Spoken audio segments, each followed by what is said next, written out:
এক দেশে ছিল এক ছোট্ট বালক যার নাম ছিল নীলু। নীলু খুব শান্ত আর বুদ্ধিমান হলেও তার অভাবের সংসার ছিল বেশ কষ্টের। তার বাবা নেই, মা মানুষের বাড়িতে কাজ করে যা পান তা দিয়েই তাদের কোনো মতে চলে। নীলুর মা প্রতিদিন খুব ভোরে কাজে যাওয়ার আগে নীলুর জন্য এক হাঁড়ি পান্তা ভাত মেখে রেখে যেতেন। নীলু ঘুম থেকে উঠে সেই তৃপ্তির পান্তা খেয়ে পাঠশালায় যেত। কিন্তু হঠাৎ এক অদ্ভুত কাণ্ড শুরু হলো। নীলু প্রতিদিন সকালে উঠে দেখে পান্তা ভাতের হাঁড়ি একদম খালি। মা ভাবেন নীলু খেয়েছে, আর নীলু ভাবে মা হয়তো হাঁড়ি রাখেননি। কয়েকদিন এমন চলার পর নীলু বুঝতে পারল কেউ একজন প্রতিদিন চুপি চুপি এসে তার পান্তা ভাত খেয়ে যাচ্ছে। নীলু ঠিক করল সে চোর ধরবেই। সে তার বাড়ির কাছেই এক ঝোপের আড়ালে থাকা এক কুঁড়ে ঘরে থাকা পান্তা বুড়ির কাছে গেল। এই বুড়িকে সবাই খুব বুদ্ধিমান মনে করত। নীলু তাকে সব খুলে বলল। বুড়ি সব শুনে খিলখিল করে হেসে উঠল এবং বলল, ভয় পাস না নাকি, চোর ধরার ব্যবস্থা আমি করে দিচ্ছি। তবে তোকে আমার কথা মতো কয়েকটা জিনিস জোগাড় করতে হবে। বুড়ি নীলুকে একটি ফর্দ ধরিয়ে দিল। ১. একটি জ্যান্ত বিচ্ছু। ২. এক থালা তাজা গরুর গোবর। ৩. এক মুঠো ধারালো শিমুল কাটা। ৪. একটি ধারালো বঁটি। নীলু খুব অবাক হলেও বুড়ির কথা মতো সব জোগাড় করে আনল। এবার বুড়ি তাকে শেখালো কিভাবে ফাঁদ পাততে হবে। চোর ধরার ফাঁদ। রাত নামলে নীলু তার ঘরে বুড়ির শিখিয়ে দেওয়া পদ্ধতিতে সব সাজালো।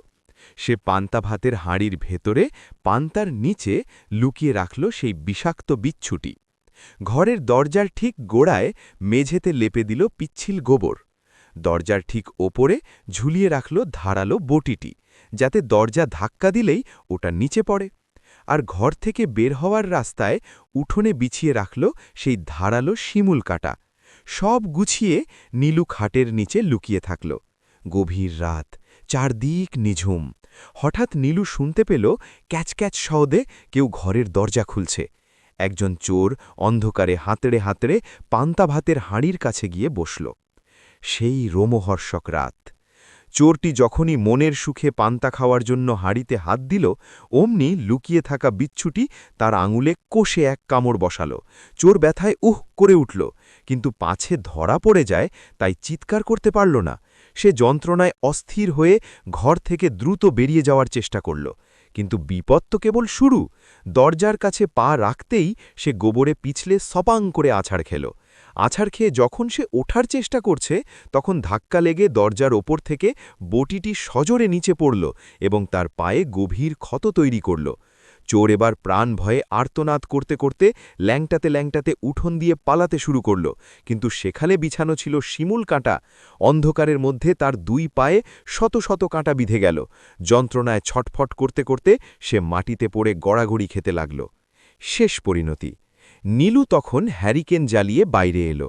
গ্রামের মানুষও চোরের চিৎকার শুনে ছুটে এলো।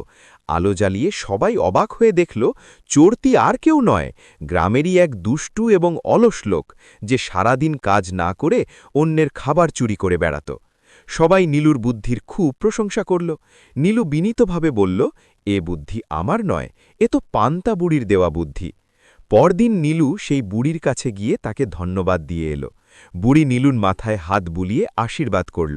সেই থেকে নীলুর পান্তা ভাত আর কোনো দিন চুরি হয়নি। গল্পের মূল কথা: ১. বুদ্ধিমত্তা।